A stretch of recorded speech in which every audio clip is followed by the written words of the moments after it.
الرجيم أما بعد فقد قال النبي صلى الله عليه وسلم كلكم خطاؤون وخير الخطائين التوابون أو كما قال صلى الله عليه وسلم۔ اس وقت آپ کے سامنے نبی اکرم صلی اللہ علیہ وسلم کی ایک بہت چھوٹی سی حدیث پڑھی ہے، جس کا ترجمہ یہ ہے کہ اللہ کے نبی علیہ الصلاۃ والسلام نے فرمایا کلکم خطاؤن، تم سب کے سب خطا کار ہو، وخیر الخطائین التوابون، اور تمام خطا کاروں میں سب سے زیادہ بہترین خطا کار وہ لوگ ہیں جو توبہ کرنے والے ہیں۔ اس حدیث میں بتایا ہے کہ سب کے سب خطا کار ہیں، خطائیں الگ الگ انداز کی ہوتی ہیں، کسی آدمی سے کوئی خطا ہوتی ہے، کسی آدمی سے کوئی اور خطا ہوتی ہے، اور آدمی جس چیز کا عادی ہو جاتا ہے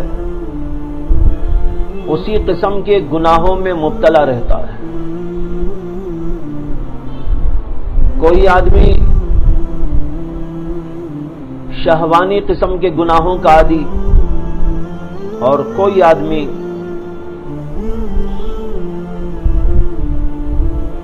تکبرانہ اور اپنی بڑائی کے احساس والے گناہوں کا عادی ہوتا ہے۔ علماء جس کو کہتے ہیں کہ بعض لوگ جاہی اور بعض لوگ باہی بیماریوں میں مبتلا ہیں، بعض کو جاہ کا تصور ہوتا ہے، بعض کو باہ کی بیماری لگ جاتی ہے۔ باہ کے معنی خواہشات کی بیماری، اور جاہ کے معنی تکبر اور اپنی بڑائی۔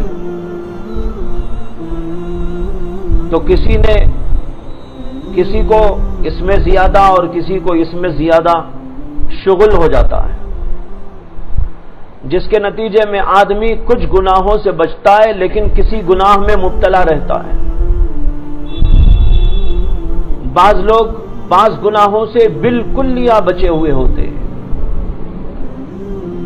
لیکن کچھ اور گناہ ایسے لگ جاتے ہیں کہ اس کے اندر مبتلا ہی مبتلا رہتے ہیں۔ مثال کے طور پر ایک داڑھی والا آدمی، 5 وقتہ نماز کا پابند آدمی، جھبے والا آدمی، تسبیح رکھنے کا عادی آدمی، یہ کچھ ایسی چیزیں ہیں جو انسان کو بہت سارے گناہوں سے خود بخود بچا دیتی ہیں۔ ہمارے حضرت مسیح اللہ خان صاحب نور اللہ مرقدہ فرمایا کرتے تھے، یہ ہمارا لباس بھی اللہ کی بڑی نعمت ہے۔ یہ جو علماء کا لباس، طالب علموں کا لباس ہوتا ہے، بہت ساری برائیوں سے، بہت سارے گناہوں سے لباس ہم کو بچا لیتا ہے۔ اگر یہ لباس نہ ہوتا تو شاید ہم ان گناہوں سے نہ بچ پاتے۔ یہ ٹوپی کو عام معمولی نہ سمجھیں، معلوم نہیں کتنے بڑے بڑے گناہوں سے یہ ٹوپی ہم کو بچا لیتی۔ تسبیح کا ہاتھ میں رکھ لینا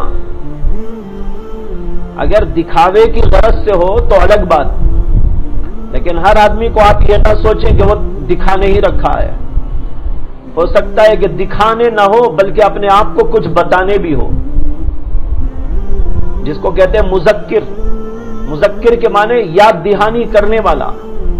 یہ تصویر یاد دہانی کرتی ہے۔ حضرت جنید بغدادی رحمت اللہ علیہ کا آخری دور تک یہ معمول تھا کہ وہ ہاتھ میں تصویر رکھا کرتے تھے، جبکہ وہ بڑے ذاکر، بڑے شاغل تھے۔ اللہ کے ذکر کی ایسی حلاوت ان کو نصیب ہو گئی تھی کہ ہر وقت اللہ کا ذکر کرتے رہتے تھے، تو ان کو ضرورت تو نہ تھی کہ تسبیح رکھیں ہاتھ میں، لیکن ہمیشہ تسبیح ہاتھ میں رہتی تھی۔ کسی نے ایک دفعہ ان کو پوچھ لیا کہ حضرت کیا آج بھی آپ کو تسبیح کی ضرورت ہے؟ تو انہوں نے فرمایا ضرورت تو نہیں ہے، لیکن جب اس نے ہی مجھے یہاں تک پہنچایا تو میں اسے کیسے چھوڑ دوں؟ تو بہرحال تسبیح بھی ایک ایسی چیز ہے جو آدمی کو کہیں سے کہیں پہنچا دیتی ہے۔ ذکر کی عادت ڈالنے کے لیے تسبیح رکھ لینا بہت اچھی چیز ہے۔ تو میں کہہ رہا تھا تسبیح کو حقیر نہ سمجھے، تسبیح سے بھی آدمی گناہوں سے بچتا ہے۔ داڑھی رکھا، داڑھی رکھنے کے بعد بہت سے گناہ خود بخود چھوٹ جائیں، اس لیے کہ گناہ کرنے جائے گا تو داڑھی اسے پکار پکار کر کہے گی، بزبان حال، بزبان قال تو نہ بولے گی، بزبان حال بولے گی۔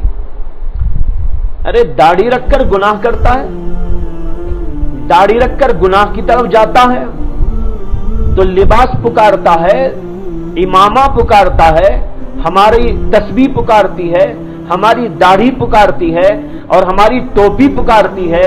یہ سب چیزیں بزبان حال ہم کو کہتی ہیں کہ گناہ کی طرف نہ جاؤ۔ ایک آدمی نماز پڑھتا ہے، نماز اسے پکار پکار کر کہتی ہے کہ گناہ کے قریب نہ جانا۔ تو نمازی ہے، نماز پڑھنے کے باوجود گناہ کرتا ہے۔ اسی لیے قرآن کریم میں اللہ تعالیٰ نے فرمایا ان الصلاۃ تنہا عن الفحشاء والمنکر، نماز روکتی ہے اور منع کرتی ہے فحش یعنی برائی کی باتوں سے، بے حیائی کی باتوں سے۔ تو فحش و منکر سے یہ نماز روکتی ہے۔ یہاں روکنے کا مطلب یہی ہے، بزبان حال وہ روکتی ہے اور یوں کہتی ہے کہ تو نماز پڑھنے والا اور نماز پڑھنے کے باوجود گناہ کی طرف جاتا ہے، بے حیائی کی بات کرنا چاہتا ہے، کوئی منکر بات کرنا چاہتا ہے، نماز اسے بزبان حال یوں دعوت دیتی ہے۔ تو اس طریقے پر ایک آدمی جب نماز پڑھنے لگے، روزہ رکھنے لگے، نیکیاں کرنے لگے، اسی طرح کچھ لباس بزرگوں جیسا پہننے لگے، ٹوپی کی عادت نہ ہو لیکن پھر بھی ٹوپی پہننا شروع کر ڈالے، امامہ باندھ لے، تسبیح رکھ لے، یہ ساری چیزیں انسان کو گناہوں سے بچانے والی ہیں۔ تو میں یہ عرض کر رہا تھا کہ اس قسم کا لباس پہننے والے بہت سے گناہوں سے بچ جاتے ہیں، یہ اللہ کی ایک نعمت، لیکن ان گناہوں سے بچتے ہیں جن کے بارے میں آدمی یہ سمجھتا ہے کہ میں یہ لباس پہن کر، یہ داڑھی رکھ کر، یہ تسبیح پکڑ کر اور لوگوں کے سامنے نماز پڑھ کر میں جا کر لوگوں کے سامنے گناہ کروں، ایسا نہیں ہو سکتا۔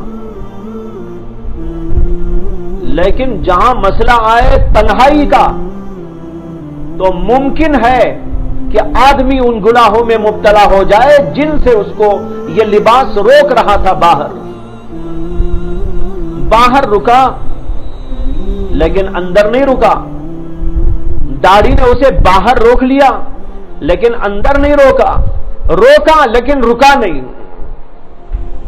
یہاں ایک سوال ہوتا ہے، ان الصلاۃ تنہا عن الفحشاء والمنکر، قرآن میں اللہ نے فرمایا کہ نماز آدمی کو بری باتوں سے، فحش باتوں سے روکتی ہے۔ اس پر بہت سارے لوگ سوال کرتے ہیں کہ بہت سے لوگوں کو ہم نے نماز پڑھتا ہوا دیکھا لیکن اس کے ساتھ برائی بھی کرتے ہیں۔ جواب اس کا یہ ہے، نماز تو ان کو روکتی ہے لیکن وہ رکا نہیں تو نماز کیا کرے گی؟ روکتی تو ہے نماز، لیکن روکنے کے باوجود جیسے استاد نے ٹوکا، استاد نے روکا، لیکن طالب علم نے رکا نہیں، برائی کر بیٹھا، تو اس میں قصور اس طالب علم کا ہے کہ استاد کا؟ بالکل اسی طرح نماز روکتی ہے برائی سے، فحش سے، بے حیائی کی باتوں سے، لیکن آدمی نہ رکے تو یہ اس کے اوپر جاتی ہے بات۔ تو اسی طرح یہ لباس، یہ پوشاک، یہ سب چیزیں منع تو سب جگہ کرتی ہیں، لیکن بعض جگہ آدمی اس سے رک جاتا ہے، بعض جگہ پر نہیں رکتا۔ تو بتانا یہ تھا کہ کچھ چیزوں سے انسان رک جاتا ہے لیکن کچھ چیزوں سے نہیں رکتا۔ کوئی آدمی کوئی گناہ کا ارتکاب کرتا ہے تو دوسرے کو دوسری چیز کے اندر دلچسپی ہوتی ہے۔ مثال کے طور پر بعض لوگوں کو غصے کی بیماری، نماز بہت پڑھتا ہے، ذکر بہت کرتا ہے، تسبیح بہت پڑھتا ہے، اور اس کے علاوہ بھی ہزاروں نیکیوں میں آگے آگے رہتا ہے، لیکن جہاں نمبر آتا ہے نفس کے خلاف کسی بات کے پیش آنے کا تو فوراً غصے میں آ جاتا ہے۔ اب اس کا غصہ اس کے کنٹرول میں نہیں ہوتا، یہ غصے کے کنٹرول میں آ جاتا ہے۔ اب بکنے لگتا ہے، برا بھلا کہنے لگتا ہے، آنکھیں دیدے نکل آتے ہیں، چہرہ بہت برا شیطان کا سا ہو جاتا ہے۔ حدیث میں آتا ہے کہ اللہ کے نبی علیہ السلام نے فرمایا کہ غصہ آگ سے ہے اور آگ شیطان سے ہے۔ غصہ آگ سے ہے اور آگ سے شیطان۔ اس کے بعد میں فرمایا اسی لیے جس آدمی کو غصہ آ جاتا ہے تو ذرا اس کے چہرے کو دیکھ لینا، اس کا چہرہ دیکھے تو اندازہ ایسا ہوگا کہ شاید شیطان ایسے ہی ہوگا۔ آنکھیں دیدے پھاڑنے لگے گا، منہ کھول دے گا، لوگ دیکھیں گے تو بھاگ جائیں گے۔ تو یہ کیفیت ہو جاتی ہے انسان کی۔ لیکن یہ نماز بھی پڑھتا ہے، روزہ بھی رکھتا ہے، ذکر بھی کرتا ہے، تسبیحات بھی کرتا ہے، بہت ساری عبادتیں، بہت ساری نیکیاں، بہت ساری خوبیاں سب بجا لاتا ہے، لیکن اسے لت لگ گئی ہے غصے کی بیماری کی۔ اب اس کو چاہیے کہ وہ غصے کی بیماری کا علاج کرے۔ اگر اس کو یوں ہی چھوڑ دے گا تو یہ بیماری بڑھتی رہے گی۔ ہر بیماری کا ایک مزاج ہے، وہ یہ ہے کہ جب اس کو یوں ہی چھوڑ دیا جاتا ہے تو وہ بڑھتی ہے، گھٹتی نہیں۔ بہت سی چیزیں تو دنیا میں ایسی ہیں کہ اس کو یوں ہی چھوڑ دے تو گھٹ جائے۔ جیسے علم، آپ علم کو استعمال نہ کریں اور چھوڑ دیں، علم روزانہ کم ہوتا جائے گا، کم ہوتا جائے گا، ایک زمانہ ایسا آئے گا کہ آدمی کو کچھ یاد نہ رہے گا، سب بھول جائے گا۔ مسائل بھول گیا مولانا، لیکن مسائل یاد نہیں۔ کیوں؟ اس لیے کہ علم سے کوئی واسطہ نہ تھا، علم سے کوئی تعلق نہ تھا، اس کے استعمال کی کوئی صورت نہ تھی۔ اسی طرح جس علم کو بھی آدمی چھوڑ دیتا ہے تو شدہ ذہن سے نکل جاتا ہے۔ لیکن یہ بیماری ایسی ہے کہ اس کو یوں ہی آپ چھوڑ دیں، یہ روحانی بیماریاں بڑھتی رہتی ہیں، بڑھتے بڑھتے آدمی کو ہلاکت کی طرف لے جاتی ہے۔ لیکن بہت سے لوگوں کو یہی نہیں معلوم ہے کہ غصہ بھی کوئی خطا ہے، غصہ بھی کوئی گناہ کی بات ہے۔ بس کچھ نہیں، ایسے جیسے نارمل انسان ہوتا ہے ویسا اپنے آپ کو سمجھتا ہے وہ آدمی جو غصے سے بھرا ہوا ہے۔ جب غصے سے اتنا بھرا ہوا ہے تو اس کو چاہیے تھا کہ وہ اپنے آپ کو سمجھتا ہے کہ میں بیمار ہوں، اور بیمار ہونے کی وجہ سے کسی ڈاکٹر سے علاج کراتا، لیکن کبھی اس کے ذہن میں نہیں آتا میں بیمار ہوں اور مجھے علاج کرانا چاہیے۔ تو کچھ لوگوں کو یہ بیماری، کچھ لوگوں کو مثال کے طور پر بولنے کی بیماری لگ جاتی ہے۔ یہ لوگ بہت ساری اچھائیاں کرتے ہیں، بہت سارے نیک کام کرتے ہیں، اس میں کوئی شبہ نہیں، لیکن بیماری لگی ہوئی ہے زبان کا استعمال، اچھے میں ہو کہ برے میں ہو، حرام میں ہو ناجائز میں ہو، جہاں بھی ہو بس بہرحال استعمال کرتے رہنا۔ کبھی فضول بکواس کریں گے، کبھی کسی کو چھیڑیں گے، کبھی ادھر کی ادھر کی ایران کی توران کی بکواس کریں گے، اور کبھی جو ہے کسی کو دل دکھانے کی بات بول دیں گے اور مذاق کر دیں گے۔ اس طریقے پر زبان پر جو آتا ہے کرتے رہتے ہیں۔ یہ لوگ بھی ایسے ہیں جو کبھی نہیں سمجھتے میں بیمار ہوں، حالانکہ بہت بڑی بیماری لگی۔ روحانی بیماریوں کا عام طور پر حال یہ ہے کہ ہم لوگ بیماری کو بیماری نہیں سمجھتے۔ اس کے بجائے دنیا کی جو بیماریاں، جسمانی جو بیماریاں آتی ہیں، ان بیماریوں کے آتے ہی ہر آدمی سمجھتا ہے کہ مجھے بیماری لگ گئی اور مجھے علاج کرانا ہے۔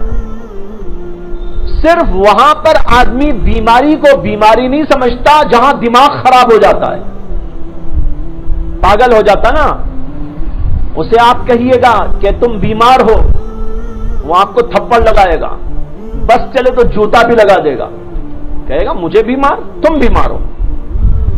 ایک صاحب بیمار ہو گئے تھے، ایسے ہی کچھ دماغی بیماری آ گئی تھی، وہ تھے حیدرآباد کے رہنے والے، یہاں آئے وہ میرے پاس، لیکن مجھے نہیں معلوم تھا کہ انہیں یہ بیماری ہے۔ میں بطور مہمان ان کو رکھا، اس وقت مدرسہ یہی تھا بیدواڑی میں، کئی سال پہلے کی بات۔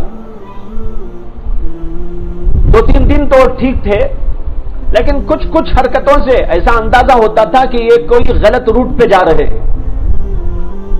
لیکن 2-3 دن کے بعد تو راز ایسا کھلا کہ سمجھ میں آیا کہ بالکل جو ہے دماغی بیماری میں مبتلا ہے۔ تو خیر میں نے ایک ڈاکٹر صاحب کو بلایا جن سے میرے تعلقات تھے، اور وہ نبھاس کے ڈاکٹر ہیں، تو میں نے ان سے کہا ایسا ایسا مسئلہ پیش آیا ہے، آپ تشریف لائیے دیکھیے۔ وہ آئے تو جب ان کو دیکھنے کے لیے وہ ان کی طرف ہاتھ بڑھاتے تھے، نبض پر ہاتھ رکھنے کے لیے، تو چھٹک دیتے تھے وہ، یہاں تک کہ ڈاکٹر صاحب کو مارنے چلے گئے۔ وہ کہہ رہے ہیں بھائی میں ذرا آپ کو دیکھ لوں، کچھ بیمار ہیں کیا؟ نہیں تم بیمار ہو، میں بیمار نہیں، لا میں تمہارا علاج کرتا ہوں۔ تو جب آدمی کا دماغ خراب ہو جاتا ہے تو یہ صورت تو ایسی ہوتی ہے جس میں آدمی اپنی بیماری کو بیماری نہیں سمجھتا، لیکن اس کے علاوہ تو عام بیماریوں کو سب بیماری ہی سمجھتے ہیں۔ اس سے یہ سمجھ میں آتا ہے کہ روحانی بیماری کو ہم لوگ بیماری کیوں نہیں سمجھتے، اس لیے کہ ہمارا یہاں دماغ خراب ہو گیا ہے، یہاں ہمارا دماغ خراب ہو گیا، اس لیے بیمار ہونے کے باوجود بھی ہم بیمار نہیں سمجھتے۔ تو جیسے کہ میں نے کہا کہ بولنے کی بیماری لگ گئی، لیکن اس بیماری کو بیماری سمجھے بغیر بلکہ اپنا کوئی فنی کمال سمجھ کر آدمی اس کا مظاہرہ کرنے لگتا ہے، ایسا بولتا ہوں، یہ بولتا ہوں، لوگوں کو ہنساتا ہوں، لوگوں کو رلاتا ہوں، لوگوں کا دل توڑتا ہوں، لوگوں کا جوڑتا ہوں، کبھی توڑنے کی بات کبھی جوڑنے کی بات، گویا کہ ایک فنکاری ہے زبان چلانا۔ حالانکہ زبان کو اس طریقے پر استعمال کرنا شرعی نقطہ نظر سے بہت ہی سنگین بات ہے۔ اسی طرح کچھ لوگوں کو بیماری لگ جاتی ہے کہ وہ جو ہے گانے سنے، شوق، ایک شوق ان کا ہے گانے سننے کا شوق۔ اب وہ ہزاروں قسم کی نیکیوں کے باوجود اس بیماری میں لگ جاتے ہیں۔ ایسے لوگ ہیں بیچارے، لگ گئی بیماری، بیماری کا آنا غیر اختیاری ہے، اس لیے جن کو بیماری لگی ہے ان کو معذور سمجھیں۔ لیکن ایک بات ہے، بیماری آنے کے بعد علاج نہ کرانا یہ بے وقوفی ہے۔ بیماری لگ جانا تو کوئی بری بات نہیں، لیکن بیماری لگ جانے کے بعد بیماری کا علاج نہ کرانا یہ ہے خطرناک۔ تو بہرحال بعض لوگوں کو کچھ گانے سننے کی بیماری، اس کا شوق ہو جاتا ہے، اسی طرح بعض لوگوں کو کچھ فضولیات سننے کی عادت بن جاتی ہے، جیسے کبھی وہ میچ ہوتی ہے تو بس اس کا سننے لگتے ہیں لوگ، صبح سے شام تک یہی مشغلہ، اس دن دکان بند، اس دن تعلیم بند، اس دن اسکول کو جانا بھی بند، کالج کو بھی چھٹی، سب بند۔ اب بس صبح سے شام تک وہ سن رہا ہے، کامنٹری سن رہا ہے، اس نے یہ کیا، اس نے یہ کیا، وہ یوں لگایا، وہ بھاگ گیا، وہ آ گیا، وہ اچھال دیا، وہ گر گیا، وہ پڑ گیا۔ آپ سوچیں، غور کریں کتنی زبردست قسم کی بیماری نے اس کو جو ہے اپنے اس میں لے لیا ہے کہ یہ آدمی صبح سے شام تک سننے کی بیماری میں مبتلا ہو گیا اور اس طرح اپنے اوقات کو ضائع کر رہا ہے، اپنے دل دماغ کو خراب کر رہا ہے۔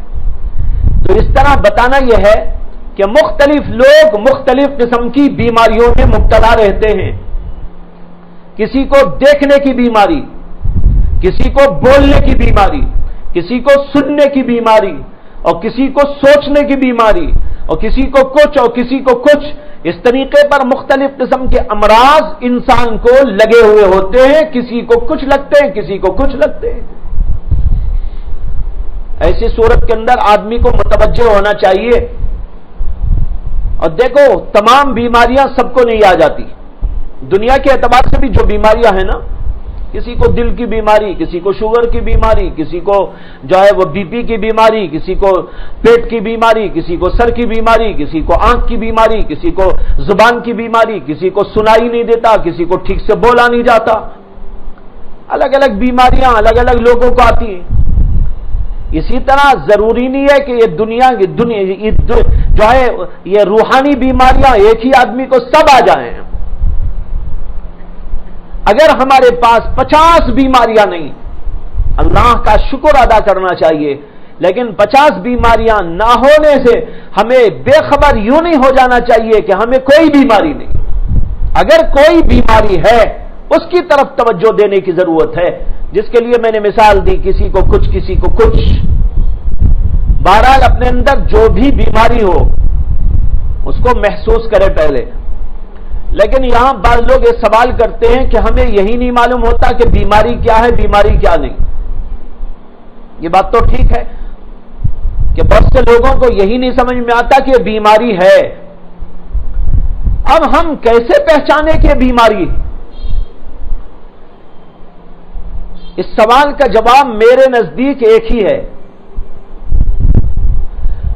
وہ یہ ہے، یا تو شیخ کی مجالس میں کثرت کے ساتھ پابندی کے ساتھ شریک ہو، اس لیے کہ باتیں آتی رہتی ہیں اور اس کے اندر بتایا جاتا رہتا ہے یہ بیماری ہے، یہ خباثت ہے، یہ رذالت ہے. تو لہذا بار بار جب اس قسم کی باتوں کا مذاکرہ ہوگا، باتیں آتی رہیں گی تو سمجھ میں آئے گا.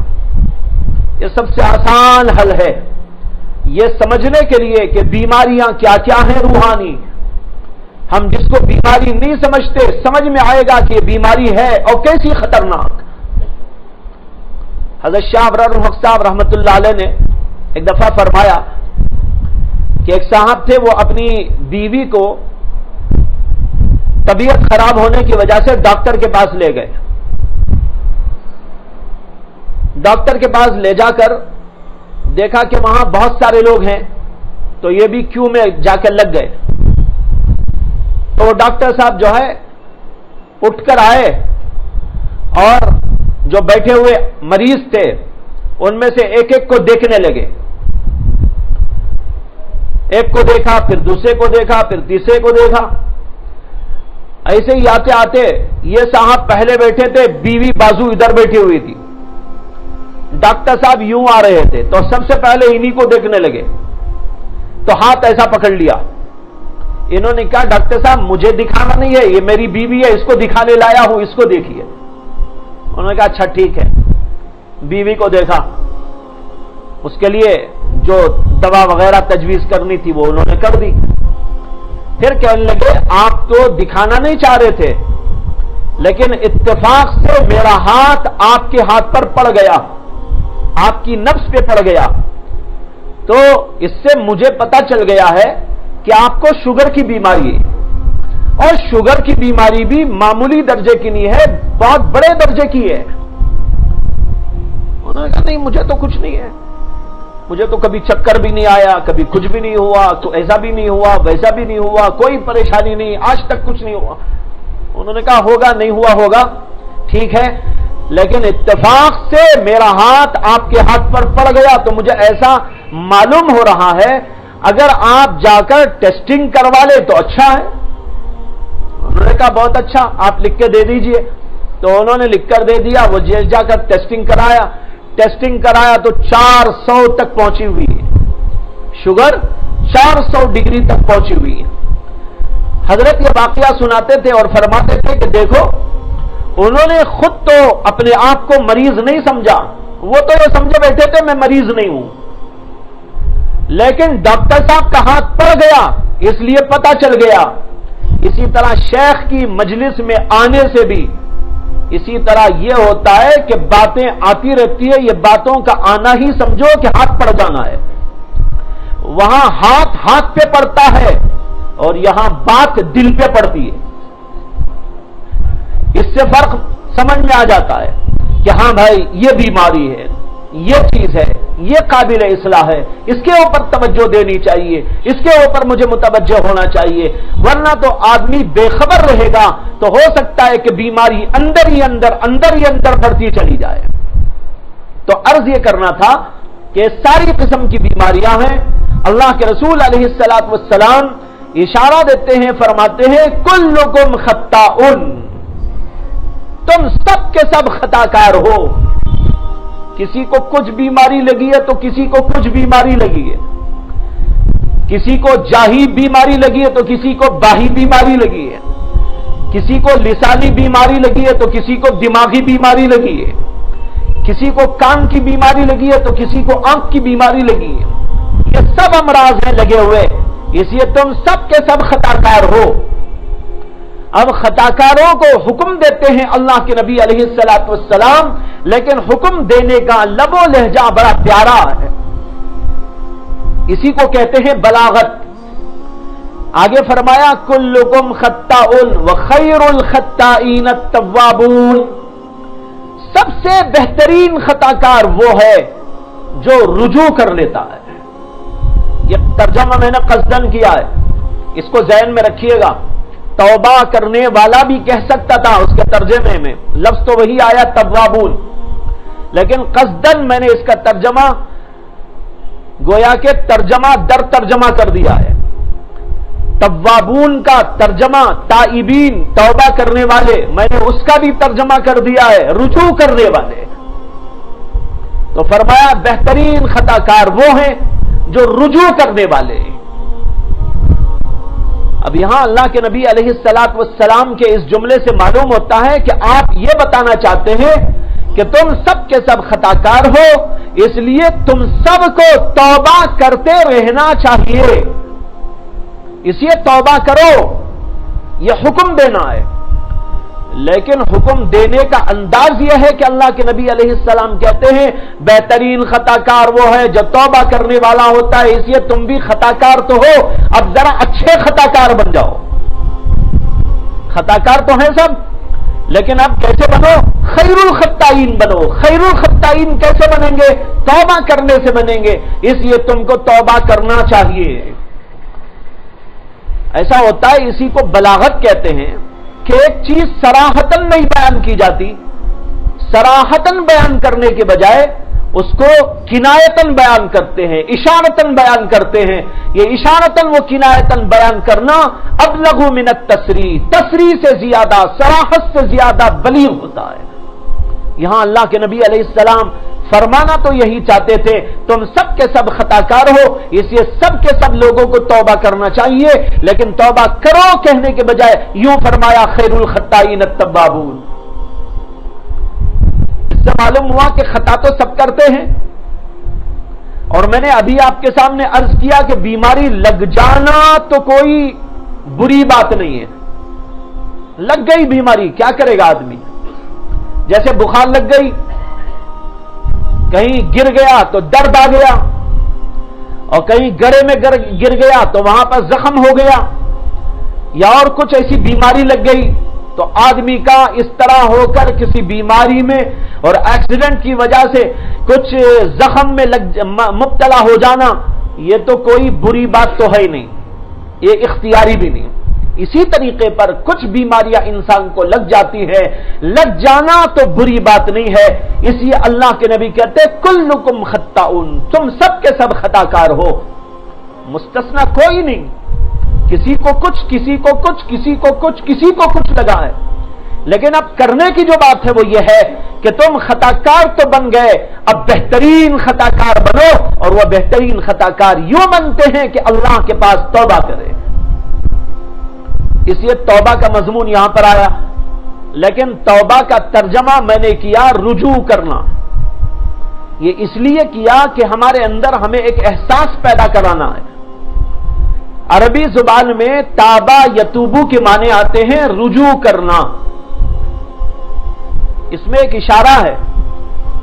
اشارہ یہ ہے کہ کوئی بندہ گناہ کر کے یوں ہی رہ نہیں جاتا، کوئی مومن بندہ گناہ کر کر یوں ہی رہ نہیں جاتا، بلکہ وہ لوٹ کے اپنے اللہ کی طرف آ جاتا ہے۔ اس لیے لوٹنا، رجوع کرنا فرمایا تابا یتوبو. اور اللہ کے ناموں میں سے بھی ایک نام تواب ہے. تواب کے معنی ہے رجوع کرنے والا، یعنی بندوں کے رجوع کرنے پر اللہ ان کی طرف متوجہ ہوتا ہے. اسی اللہ کو بھی تواب کہتے ہیں. وہ تواب الرحیم ہے، رحمت والا ہے. بندوں کے متوجہ ہونے پر، بندوں کے اللہ کی طرف رجوع کرنے پر اللہ بھی بندوں کی طرف متوجہ ہوتے ہیں. تو اب یہاں بتانا یہ ہے کہ جو بندہ خطا کار ہو، جس بندے سے گناہ سرزد ہو جائے، اس بندے کو یوں ہی رہ نہیں جانا چاہیے بلکہ اللہ کی طرف رجوع کرنا چاہیے. اس کی مثال ایسی ہے جیسے کسی گھر سے ایک بچہ بھاگ گیا. اب بھاگ گیا تو اس کا باپ ہے اور ماں ہے، گھر میں پریشان ہے، اور پریشان ہو کر چاہتے ہیں کہ بچہ آ جائے، یا ماں باپ یہ چاہتے ہیں کہ چلا جائے.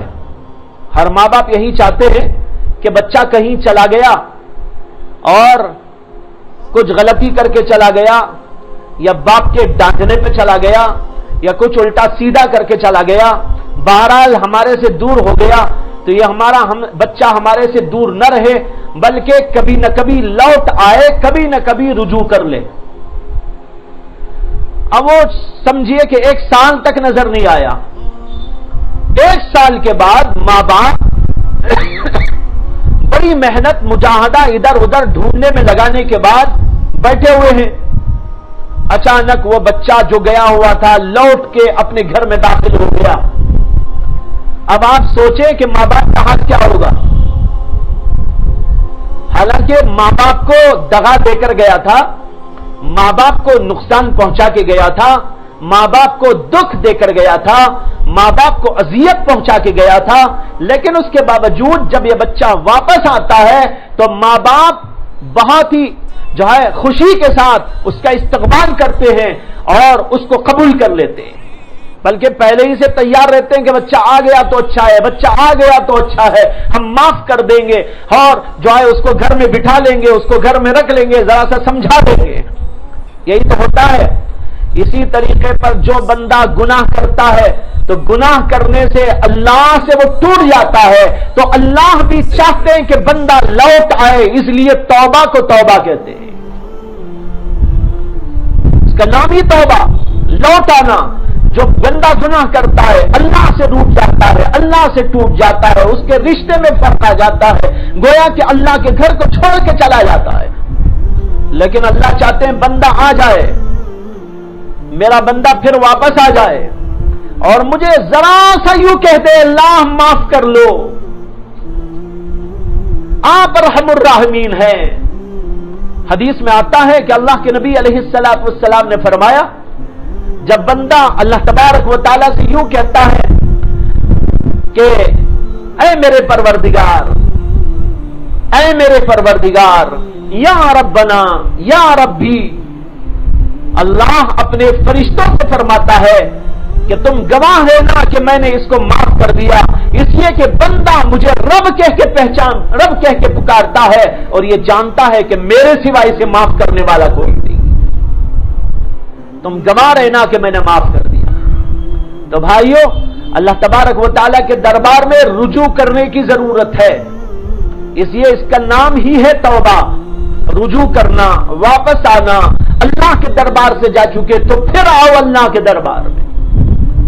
ایک بزرگ نے یوں کہا کہ جب اللہ تبارک و تعالیٰ کسی بندے کو دیکھتے ہیں کہ وہ گناہ کر کے دور ہو گیا تو اللہ اس سے کہتے ہیں اے میرے بندے واپس آ جا، اگرچہ تو نے 100 بار مجھے ناراض کیا ہو تب بھی میں تجھے قبول کرنے تیار ہوں.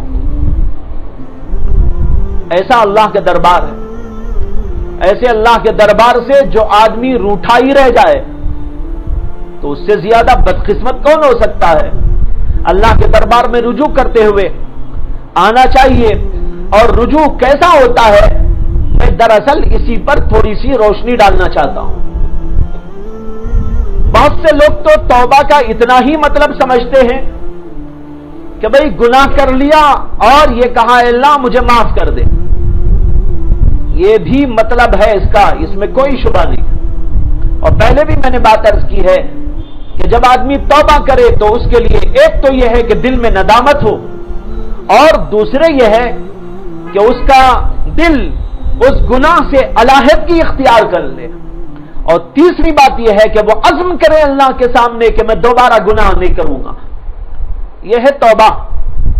لیکن اس توبہ میں ایک اور بات ہے، قرآن کریم میں غور کرنے سے اس کا اندازہ ملتا ہے۔ ایک جگہ قرآن کریم میں آیا، اللہ تعالیٰ کہتے ہیں اِلَّا مَن تَابَ وَأَصْلَحَ، یہی ہے نا؟ ہاں، اِلَّا مَن تَابَ وَأَصْلَحَ بھی تو ہے ایک جگہ۔ تو دیکھو ایک ہے اللہ نے کہا توبہ کرے اور اصلاح کرے۔ جو بندہ گناہ کر لے پھر اس کے بعد وہ آئے اللہ کی جناب میں، لوٹ آئے، وہ اصلاح اور اپنی اصلاح کر لے، یہ رجوع کہتے ہیں جس کو ابھی میں نے کہا توبہ کی حقیقت، اللہ کی طرف رجوع کرنا، اللہ کی طرف واپس آنا۔ یہ اللہ کی طرف واپس آنے میں یہ بھی داخل ہے کہ آدمی اپنے گناہوں سے رجوع کرے، یعنی اپنے گناہوں کی اصلاح کرے، تبھی تو وہ رجوع ہوگا نا۔ وہ چیز ویسے ہی باقی ہو تو رجوع کا ہوا، وہ گناہ ویسے ہی باقی ہے، ویسے ہی رکھا ہوا ہے۔ اگرچہ توبہ تو متحقق ہو جائے گی، لیکن توبہ کا پورا ثمرہ تو اصلاح پر موقوف ہے۔ اسی لیے بزرگان دین کہتے ہیں کہ جب آدمی سے گناہ ہو جائے اور وہ توبہ کرے تو توبہ کے ساتھ اپنے گناہوں کی اصلاح کروائے۔ کیوں؟ گناہ پر ایک چیز مرتب ہوتی ہے، گناہ یعنی اسم جس کو کہتے ہیں، اللہ کے ہاں عذاب ہوگا۔ اگر آدمی سچے دل سے توبہ کر لے گا تو توبہ کرنے سے وہ گناہ معاف ہو جاتا ہے، لیکن عادت نہیں چھوٹتی، یہ یاد رکھ لیجئے گا۔ توبہ کرنے سے گناہ معاف ہوتا ہے، توبہ کرنے سے جو اس کے اوپر وبال آنے والا تھا وہ وبال اللہ تبارک و تعالی ختم کر دیتے ہیں، لیکن آدمی میں جو لت گناہوں کی پڑی ہے اس کی اصلاح نہیں ہوتی، اس کے لیے الگ سے کام کرنا ہوگا۔ وہ ہے اصل رجوع، یعنی اس گناہ کو چھوڑنے کے لیے رجوع کرے، گناہ چھوڑ دے۔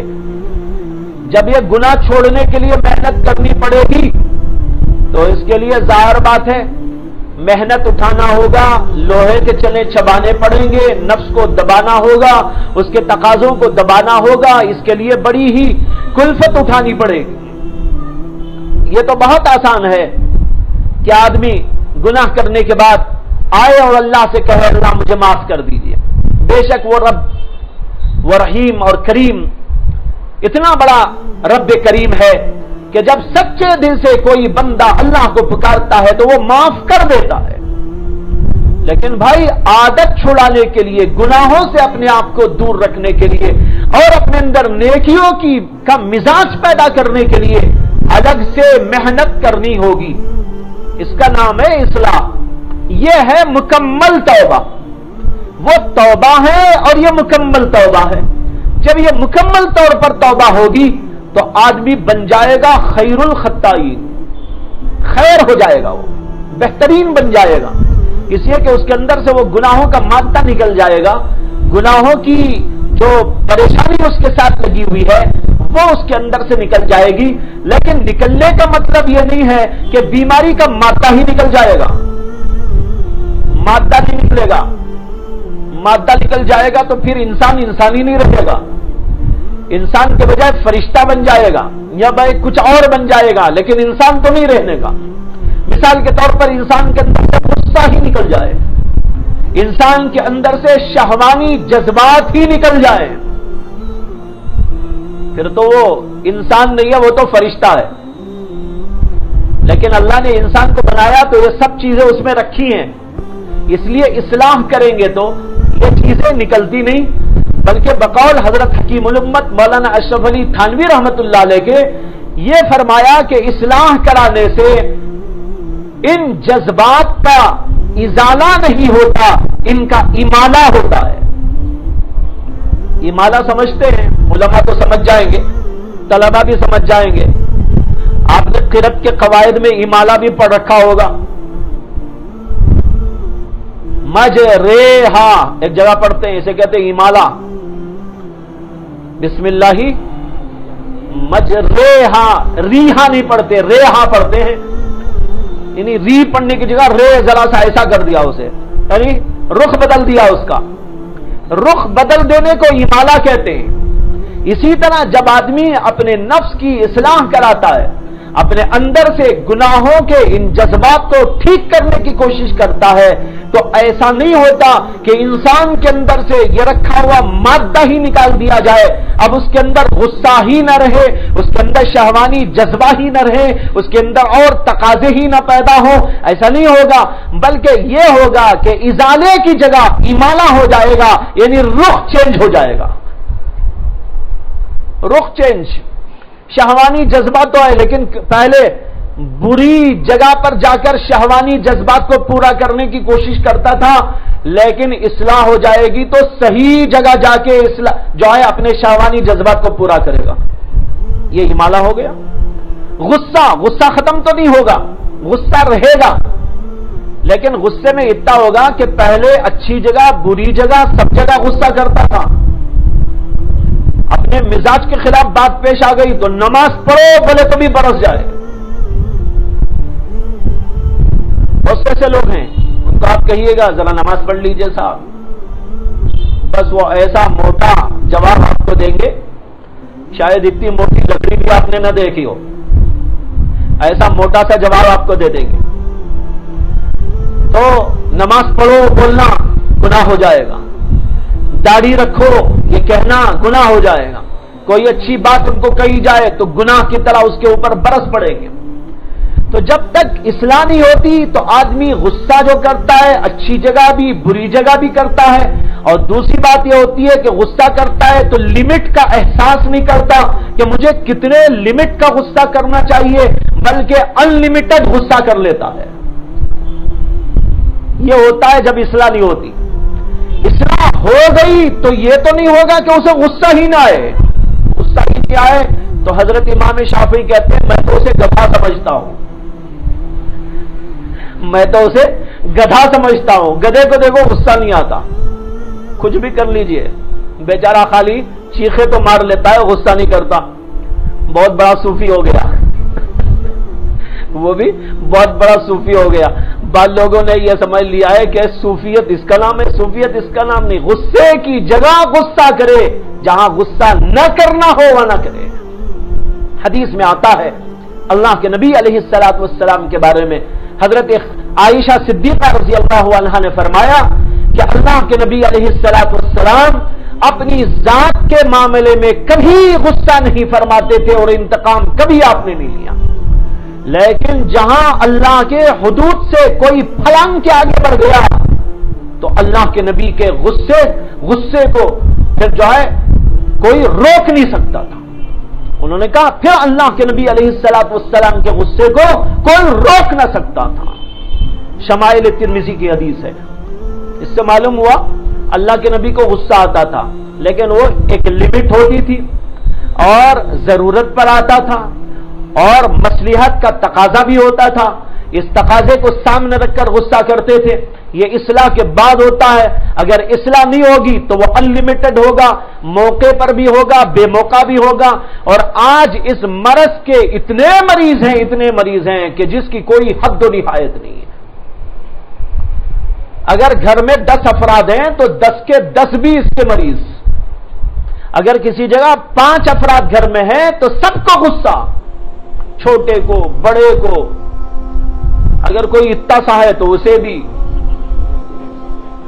سب کو غصہ، چھوٹے سے لے کر بڑے تک، عورت کو غصہ، مرد کو غصہ، سب کے سب غصے والے. نتیجہ کیا ہوگا؟ نتیجہ وہی ہو رہا ہے جو آج کل آپ دیکھ رہے ہیں. ذرا دارالفتاؤں میں جا کر بیٹھ جاؤ، روزانہ قصے آتے ہیں، طلاق کے مسائل، خلا کے مسائل، اس نے اس کو اتنے دے دیے، اس نے اس کو اتنے دے دیے. اب تو یہ بھی آ رہے ہیں اس نے اسے دیے تو اس نے بھی اسے دے دیے. ایسے بھی بہت سارے قصے ہمارے سامنے آتے رہتے ہیں کہ دونوں دیتے ہیں اب تو، پہلے تو ایک طرفہ گاڑی چلتی تھی، اب دونوں طرف. تو یہ ساری جو چیزیں ہیں یہ دراصل اسی لیے ہے کہ غصہ انلمیٹڈ موقع بے موقع استعمال ہونے لگا ہے.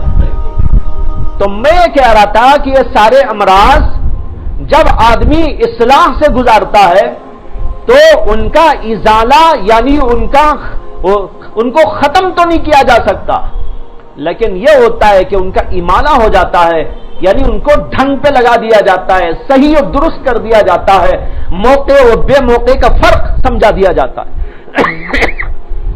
غصے کی لمٹ کے بارے میں ایک بات یاد آ گئی، پہلے بھی میں نے مثال دی سمجھانے کے لیے، پھر عرض کرتا ہوں. غصے کی مثال ایسی سمجھو جیسے کہ آئرن ہوتی ہے، استری، کپڑوں کو جو ڈالتے ہیں نا، آئرن کرتے ہیں، اس کو گرم کرتے ہیں اور اس کے اوپر نمبرات لگے ہوئے ہیں، 1 2 3 4 5 6 وغیرہ وغیرہ نمبر لگے ہوئے ہوتے ہیں. اور یہ بھی بتایا جاتا ہے کہ 1 نمبر پر کون سے کپڑے کے لیے رکھنا چاہیے، 2 نمبر پر کون سے کپڑے کے لیے، 3 نمبر پر کون سے کے لیے، 4 پر کون سے کے لیے. اب مثال کے طور پر کپڑا ہے 1 نمبر پر گرم کر کے استری ڈالنے کا، اور آپ نے رکھ دیا 5 نمبر. اس کے بعد جو ڈالیں گے تو اس کپڑے کا حشر کیا ہوگا بھائی؟ کپڑا کپڑا رہے گا یا خاک بن جائے گا؟ خاک بھی بن جاتی ہے تو کچھ کام کی ہوتی ہے، وہ کپڑا تو ایسا ہو جاتا ہے کہ جو خاک بھی نہیں بنتا، یعنی بالکل پاکی ہو جاتا ہے، یعنی ختم ہو جاتا ہے، کچھ باقی نہیں رہتا. یہ حال اس کا. اسی طریقے پر سمجھنا چاہیے کہ آدمی کو غصے میں بھی لمٹ سوچنا چاہیے کہ مجھے 1 نمبر والا غصہ استعمال کرنا ہے کہ 2 نمبر والا کہ 3 نمبر والا کہ 4 نمبر والا. وہ اس طریقے پر کہ آدمی یہ پہچانے پہلے کہ یہ غلطی جو ہو رہی ہے وہ غلطی کتنے نمبر کی ہے. غلطی 1 نمبر کی ہے تو آپ غصہ بھی 1 نمبر کا کریں. غلطی 1 نمبر کی لیکن آپ کا غصہ 5 نمبر کا، نتیجہ یہ ہوگا کہ اس کا دل ٹوٹ جائے گا، 5 ہو جائے گا. اگر وہ طالب علم ہے تو وہ 5 ہو جائے گا، اگر وہ کوئی مرید ہے تو وہ 5 ہو جائے گا، اگر وہ بیوی ہے آپ کی جس پر آپ غصہ کر رہے ہیں تو وہ 5 ہو جائے گی. نتیجہ ہوگا کہ جیسے میں نے کہا وہ کپڑا باقی نہیں رہتا، اسی طرح یہ مرید بھی باقی نہیں رہتا، یہ طالب علم بھی باقی نہیں رہتا، یہ اسٹوڈنٹ بھی باقی نہیں رہتا، وہ بیوی بھی باقی نہیں رہتی، سب آپ سے بھاگ جائے گی. چنانچہ جب طالب علم کے ساتھ ایسا غلط برتاؤ کوئی استاد کرے گا کہ طالب علم نے غلطی کی 1 نمبر والی لیکن غصہ استاد نے نکالا 10 نمبر والا، وہ طالب علم باقی رہے گا؟ بھاگ جائے گا. وہاں بیوی رہے گی تو بیوی بھاگ جائے گی. ایسے ہی کوئی بھی سامنے رہے وہ آپ سے بدزن ہوگا، وہ آپ کے ساتھ ٹھیک طور پر چل نہیں پائے گا. تو اس لیے یہ بھی سیکھنا پڑتا ہے کہ کتنے ڈگری کا اور کتنے لمٹ کا ہمیں غصہ استعمال کرنا ہے اور کب کرنا چاہیے. یہ ساری باتیں اصلاح کی ہوتی ہے. آدمی کو اپنے شیخ سے وابستہ ہو کر بار بار رجوع کر پوچھ کر ان چیزوں کے بارے میں مشق کرنا چاہیے. جب اس طرح کی مشق ہوتی رہتی ہے تو چلتے چلتے چلتے آدمی ان ساری چیزوں کو پہچانتا بھی ہے اور عملی مشق ہونے کے بعد اس کے اندر اتنی صلاحیت اور قابلیت اور کیپیسٹی پیدا ہوتی ہے کہ وہ ان چیزوں کو صحیح طریقے پر استعمال کر سکے. اس کا نام ہے اصلاح. یہ توبہ کا تکملہ ہے کہ آدمی توبہ کرنے کے بعد گناہوں سے اس کے ساتھ اصلاح کو بڑھائے اپنے ساتھ. جب یوں رجوع کرے گا اپنے گناہوں سے تو یہ بالکل صاف اور پاک ہوگا، اس کی زندگی ٹھیک ہو جائے گی. اس کو اللہ کے نبی علیہ الصلوۃ والسلام نے فرمایا خیر الخطائین التوابون.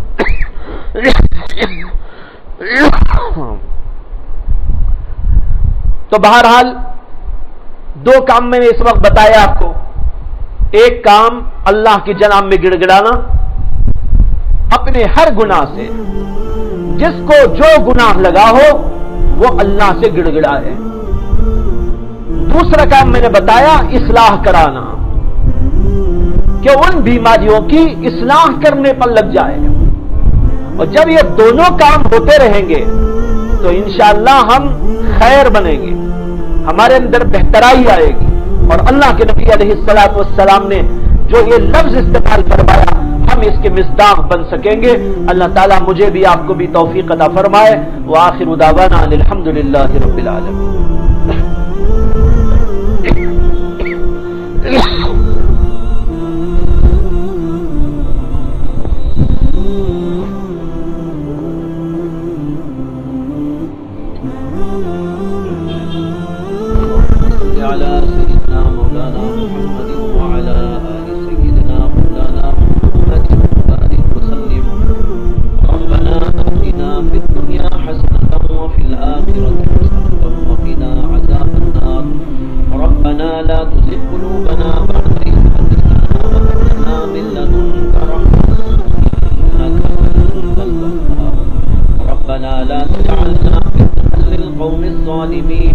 ونجنا برحمتك من القوم الكافرين.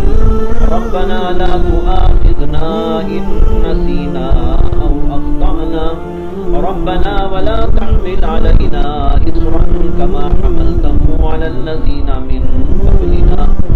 ربنا ولا تحملنا ما لا طاقة لنا به. واعف عنا واغفر لنا وارحمنا أنت مولانا فانصرنا على القوم الكافرين. سبحان ربك رب العزة عما يصفون وسلام على المرسلين